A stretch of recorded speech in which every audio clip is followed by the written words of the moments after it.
15 नवंबर 1875।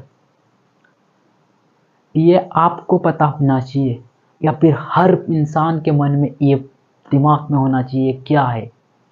आइए समझते हैं इसके बारे में, काफ़ी इंटरेस्टिंग। भाई और बहनों, ये मैं पहली बार आपके सामने हिंदी में स्पीच दे रहा हूँ। और 15 नवंबर, जो कि आज रात को 12 बजे के बाद यानी कल, इसका जन्म, भगवान बिरसा मुंडा का जन्म 15 नवंबर 1875 में उलीहाटू डिस्ट्रिक्ट के एक छोटे से गांव में हुआ था, जो कि झारखंड राज्य में है। जब ब्रिटिश गवर्नमेंट इंडिया में जब रूल कर रही थी, उस समय पे वह बहुत छोटे थे और छोटी सी उम्र में उन्होंने किस प्रकार से जीवन जीने और किस प्रकार के जंगल में रहकर अपने ट्राइबल आदिवासियों के पूरे संघर्ष को उन्होंने जाना। और उन्होंने उनके अंदर इतना हौसला था, इतना जुनून और जानने का था कि मैं किस प्रकार से ब्रिटिश सरकार के अगेंस्ट में अपनी आवाज़ को उठा सकूं, या फिर हमारे जो आदिवासी समाज के जो जितने भी कल्चर्स, ट्रेडिशनल, जल जंगल जमीन से लेकर सारे जो भी थे, उनको किस प्रकार से मैं सेव कर सकूं, उसके बारे में वो अपनी कम से कम एज में ये सारी वो सोचने की थिंक उसके अंदर थी। और जैसे ही वो बड़े हुए और उन्होंने अपनी बेसिक एजुकेशन लेने के लिए एक जर्मन मिशनरी स्कूल में उन्होंने एडमिशन लिया था। और उसके उनके कोई एक शिक्षक थे, उनका नाम मुझे नहीं पता है, लेकिन उन्होंने एक जर्मन स्कूल में जो मिशनरी क्रिश्चियन मिशनरी स्कूल था उसमें एडमिशन कराया। लेकिन उस स्कूल में एडमिशन लेने के पीछे उनका ये तर्क था कि अगर आप क्रिश्चियन में कन्वर्ट नहीं होते हैं तो आपको इस स्कूल से बाहर कर दिया जाएगा। तो वह अपने कल्चर और आदिवासियों के पूरे जो खान पान से लेकर सारी चीज़ों लेकर वो कभी बदलना नहीं चाहते थे। और फाइनली उन्होंने ये डिसाइड किया था कि मैं अपनी शिक्षा को गिव अप करता हूँ। और वहाँ पे उन्होंने 2 साल शिक्षा मात्र ली थी। इसके बाद उन्होंने शिक्षा छोड़ के अपनी आवाज़ को पूरी तरह से अपने आदिवासियों समाज और कम्युनिटी में उन्होंने एक यूनिटी बताई और एकता बताई कि अब क्या करें।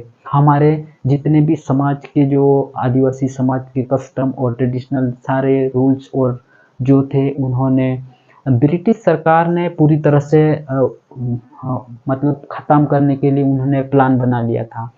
और जितने भी आदिवासियों थे उनको इनकी ज़मीन को छीन छीन के पूरी तरह से ख़त्म की जा रही थी। और जितने जल जंगल को एकदम पूरी तरह से ब्रिटिश हुकूम लागू कर दिया था कि अगर आप इस जंगल में रहते हो तो आप इतना जंगल को काट नहीं सकते हैं, और जो भी आप खेती भी करते हो तो सारा जो भी खेती करते हैं वो आपको ब्रिटिश सरकार को देना होगा। और इस प्रकार की नीति ब्रिटिश सरकार ने इन आदिवासियों के खिलाफ लागू कर दिया था। और ब्रिटिश उस समय पे ये भगवान बिरसा मुंडा काफ़ी जानकार हो गए थे और उन्होंने पूरी तरह से अपना संघर्ष और पूरे आदिवासियों में जितने भी पढ़े लिखे नहीं थे उन्होंने उनके वहाँ जाके बताया कि सारी और पूरे जितने भी ट्राइबल कम्युनिटी जो थे उन्होंने एकता बनाई और ब्रिटिश के साथ अपना युद्ध एक इकट्ठा होकर उन्होंने लड़ाई चालू करी थी। जब ब्रिटिश सरकार ने ये मान लिया था कि अब ये तो काफ़ी लोग एक साथ आ चुके हैं तो अब उनको हरा पाना बहुत बड़ी मुश्किल है। लेकिन जब उस समय पे सिर्फ इन भगवान बिरसा मुंडा के पास कोई एडवांस वाले मतलब हथियार नहीं थे।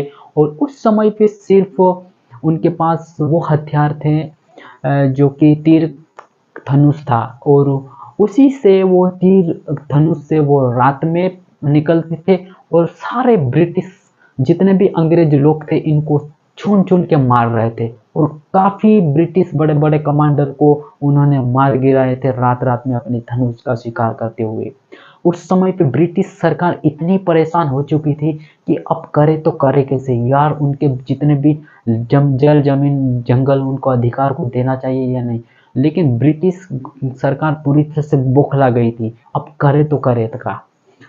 तब उस समय पे उन्होंने वहाँ उस समय पे ब्रिटिश पूरे इंडिया में ब्रिटिश यानी अंग्रेजों का राज था। तो ब्रिटिश सरकार ने में कुछ अपने आदिवासी समाज के लोग भी मतलब कुछ कमांडर या फिर कुछ बड़े बड़े पद पे वहाँ पे थे। तो ब्रिटिश सरकार ने उन्होंने एक ऐसा प्लान बना दिया, ऐसा मतलब सोच लिया कि अब क्या करें। तो उस समय पे ये बिरसा मुंडा पूरे आदिवासियों को एक साथ करने के लिए एक मंच बुलाया था, और उस मंच पे पूरी तरह से भाषण और उन्होंने पूरी अपने बारे में आदिवासियों के बारे में इन्होंने बताया था कि अंग्रेजों ने इस प्रकार की अपने साथ अपनी जल जमीन से लेकर अपने सारे अधिकार को छीन रहे, तो आपको एक साथ आना है करके एक मीटिंग बुलाई जा रही थी।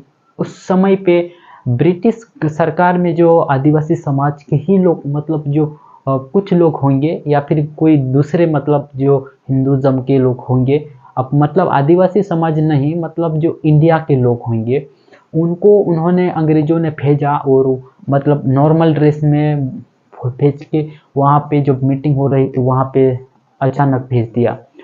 और उस समय पे वो बिरसा मुंडा को पकड़ा दिए, और उस समय पे हजारों मात्रा में जो आदिवासी लोग इकट्ठे हुए थे वहाँ पे खुले में आके ब्रिटिश गवर्नमेंट के जो कमांडर थे उन्होंने गोलियां चलाई थी, और काफ़ी 4000 से ज़्यादा लोग वहाँ पे इकट्ठे हुए थे, और कई हजारों लोग की डेथ वहाँ पे ऑन द स्पॉट हो गई थी। और इस वाले कांड को अभी भी कहा जाता है कि जलियांवाला हत्याकांड के नाम से भी कभी कभी इसको जाना जाता है। तो ये एक अभी भी मैं कभी याद करता हूँ तो एक ब्लैक दिन के रूप में अब मैं इसको याद कभी कभी सोचता हूँ, लेकिन इसका कंट्रीब्यूशन हमें भूलना नहीं चाहिए। इसलिए भारत सरकार ने 2021 में जनजाति गौरव दिवस मनाने के लिए 15 नवंबर को भारत सरकार ने घोषणा किया था। इसीलिए 15 नवंबर को जनजाति दिवस के रूप में मना दिया जाएगा। इसलिए मैं सभी मेरे आदिवासी समाज को मेरा राम राम और जय जोहार, जय बिरसा मुंडा, जय आदिवासी। और